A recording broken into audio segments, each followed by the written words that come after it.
So I took to Instagram and I asked you guys what you would like to know about me from an artist perspective, like any behind the scenes questions you wanted to know, or anything that you wanted to ask an artist. And you guys really asked some amazing questions, so I would love to answer some of those. First off, we're gonna forgive a little bit of my messy background. We have this painting have pretty much abandoned at this point. Yeah, I don't know. We'll see. I might come back to it, but I kind of just want to like paint right over it. You know what I mean? I was trying to use more of like a relaxed brush stroke technique. Like I really like the sky. It's just down here is a little, I don't know. It's not my favorite. Maybe you think differently. Let me know in the comments. The first question that you asked me, what brings in the most money, I think? Oh boy. And I think at this point I would say it's originals, but in the past it has been prints. From what I gathered in my research, there's lots of ways. So if you are hoping to be an artist yourself and figure out, what avenue makes sense for you, what I would suggest for you is to just experiment. Figure out who your audience is, what they like. So for example, the people who follow me, who love my art, many of them really love my ornaments, my little holiday ornaments that I sell each year. They're on like live edge birch rounds, and they're beautiful little mini landscapes that you can have on your trees or anywhere else in your home. But those are really hot commodities each December, each November, each holiday season. All right, another question that you guys asked me was, how do you jumpstart inspiration or creativity every day? And I would say that, there are days where it is hard to do that. But I remember something that a more experienced artist told me at one point, which was just to paint every single day, just to do it every single day.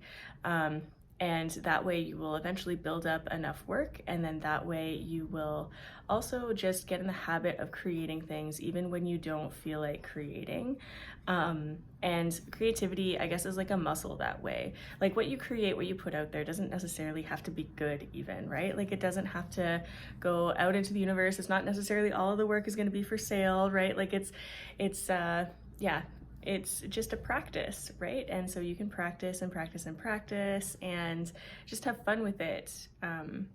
But you definitely have to do it regularly. And once you're in that habit, you can just keep going with it, right? The habit just takes over. What keeps me in the studio every day is just my dream, my desire to make it my full-time career, make it my full-time income, to build something big and beautiful and bold in the world.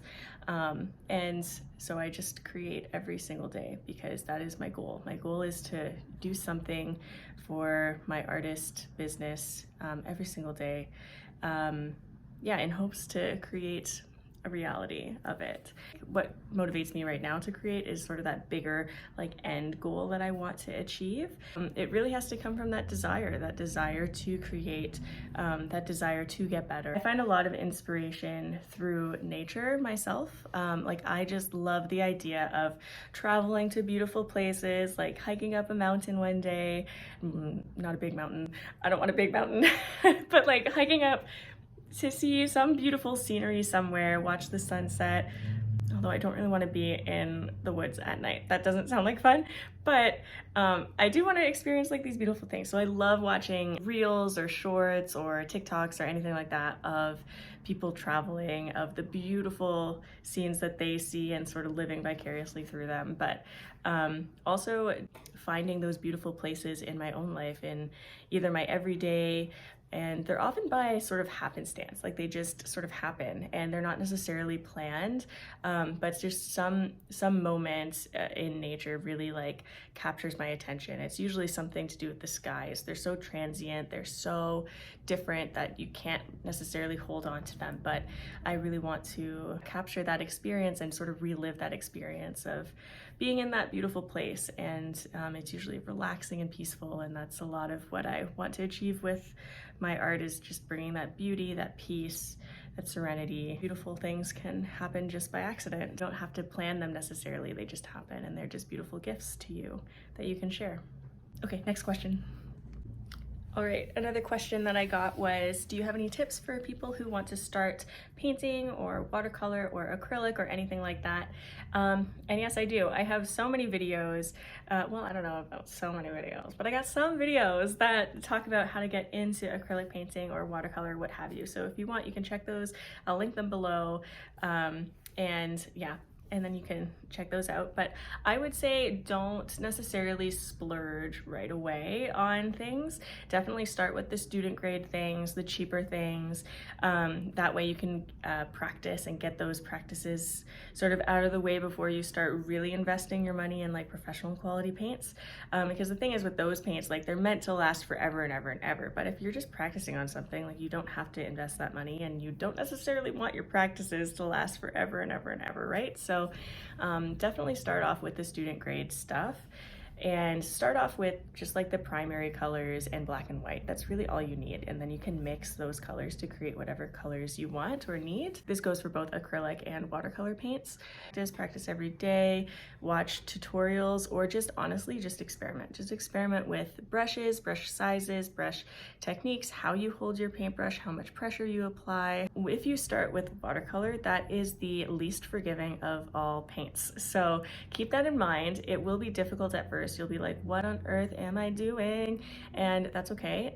That's when I suggest definitely looking into tutorials for how to use it, definitely researching how the materials work, like how not to overwork the paper, because the paper can fall apart when you add too much water or when you like brush on top of it again and again, right? So definitely keep those things in mind as you are starting out for the first time.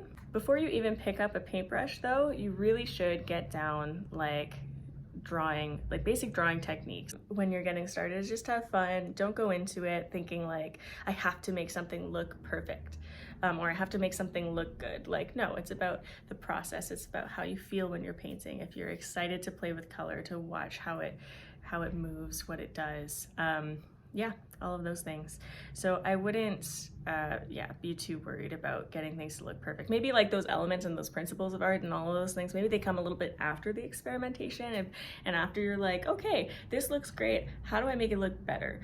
Or, you know, I don't really know what I'm doing anymore, I've experimented enough, like what is the next step? Maybe that's when you can look into the elements and principles of art, and then that'll sort of help form how you create. I think another question I had was, what is your artistic process? Or like, how do you create a painting from like start to finish? And for me, what I like to do is I like to work from photographs as my main inspiration, because, you know, if I'm in a moment and it's very beautiful and I love it, and I often don't have my paints with me because I don't like carry them around, but maybe I should. Ooh, maybe I should just like everywhere I go, just like have like quick watercolors or something in my purse, and then I can quickly like sketch out a beautiful sunset or a beautiful moment that I see. But yeah, primarily I work from photographs. It's best to work from your own photographs, just as a hot tip if you're thinking of doing this yourself.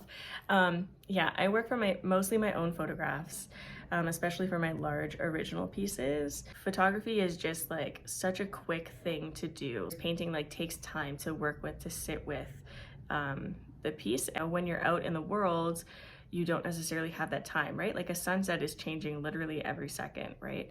So if I want to capture the sunset, I'm going to take a photograph of it. But I would really love to paint sunsets one day. Anyways, now I'm going into like what I would like to do. But then let me see. I don't know if there's anything about my painting itself, like the painting process itself, that's necessarily different from other artists.